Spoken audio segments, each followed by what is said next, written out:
కాకినాడలోని జిల్లా తెలుగుదేశం పార్టీ కార్యాలయాల్లో ఏర్పాటు చేసిన మీడియా సమావేశంలో ఆయన మాట్లాడారు. రాష్ట్ర అభివృద్ధికి కూటమి పార్టీల మధ్య ఉన్న పరస్పర సహకారమే ప్రధాన కారణమన్నారు. ఈ సమావేశంలో మాజీ ఎమ్మెల్యే పిల్లి అనంతలక్ష్మి, టీడీపీ రాష్ట్ర నాయకులు పిల్లి సత్యనారాయణమూర్తి, నాయకులు నురుకుర్తి వెంకటేశ్వరరావు, పార్టీ జిల్లా ప్రధాన కార్యదర్శి పెంకే శ్రీనివాస్ బాబా తదితరులు పాల్గొన్నారు. వందల సంఖ్యలో పోలీస్ రిక్రూట్మెంట్ చేసి యువతకి ఆదర్శంగా నిలిచే గవర్నమెంట్గా, కూటమి ప్రభుత్వంగా ఈరోజు ముందుకెళ్ళడం జరుగుతుంది. ఇదే కాదు, గత ప్రభుత్వంలో జలజీవన్ మిషన్ని నిర్వీర్యం చేశారు. 26,000 కోట్ల రూపాయలు సెంట్రల్ ఫండ్స్ వస్తే దాంట్లో 2,400 కోట్ల రూపాయలు కూడా ఖర్చు పెట్టిన పరిస్థితి గత ప్రభుత్వంలో ఉంది. 90 లక్షల పైచీలకు ప్రతి ఇంటికి కూడా ట్యాప్స్ ఇవ్వాలనే ఉద్దేశంతో ఆ రోజు జలజీవన్ మిషన్ తీసుకుంటే దాంట్లో 10% కూడా ఇవ్వకుండా వర్క్స్ని క్లోజ్ చేసేసి గవర్నమెంట్ మారిపోయిన వెంటనే దాన్ని గాలికి వదిలేసిన పరిస్థితి. మళ్ళీ దాన్ని పవన్ కళ్యాణ్ గారి చొరవతోటి మళ్ళీ టైం ఎక్స్టెండ్ చేసుకుని మళ్ళీ జలజీవన్ మిషన్ని ముందుకు తీసుకెళ్లే పరిస్థితి.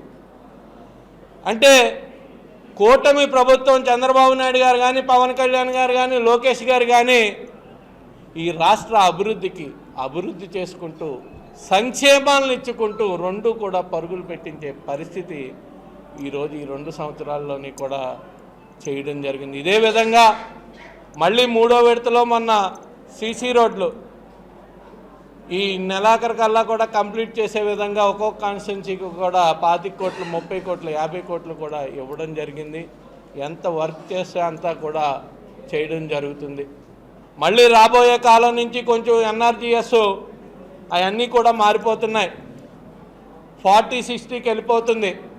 కనుక ముందు చూపుతోటి చంద్రబాబు నాయుడు గారి ఆధ్వర్యంలో, పవన్ కళ్యాణ్ గారి సారథ్యంలో ఈ నెల 2 నెలలని కూడా పాత పద్ధతుల్లో చేసి ఎక్కువ నిధుల్ని ఈ రాష్ట్రానికి తెచ్చే విధంగా వాళ్ళ ప్రయత్నం ఉంటే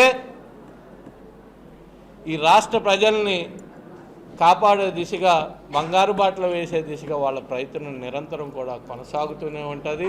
ఇదే విధంగా రాబోయే కాలంలో కూడా మంచి అభివృద్ధిని చేసి సంక్షేమాన్ని ఇచ్చి రాష్ట్ర ప్రజల గురించి, భావితరాల భవిష్యత్తు గురించి ఈ కూటమి ప్రభుత్వం బంగారు బాట వేస్తుందని తెలియజేసుకుంటూ మీరేమన్నా అడిగితే అడగచ్చు.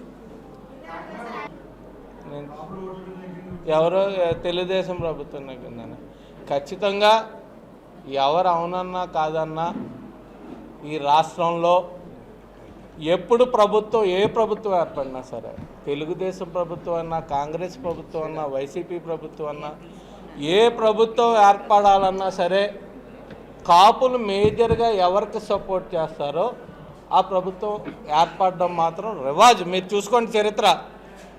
అలాగా మొన్న అందరూ కలిసి కూటమిగా మేము ప్రయాణించాం.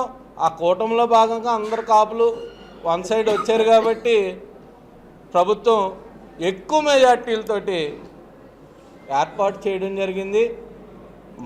మాకు చాలా ఇదిగా ఉన్నాయి. కూటమి ఇంకో 15 సంవత్సరాలు మేము కలిసి ఉంటామని మా అధినాయకులు ఇద్దరూ కూడా చెప్తున్నారు. అక్కడ చంద్రబాబు నాయుడు గారు చెప్తున్నారు, పవన్ కళ్యాణ్ గారు చెప్తున్నారు.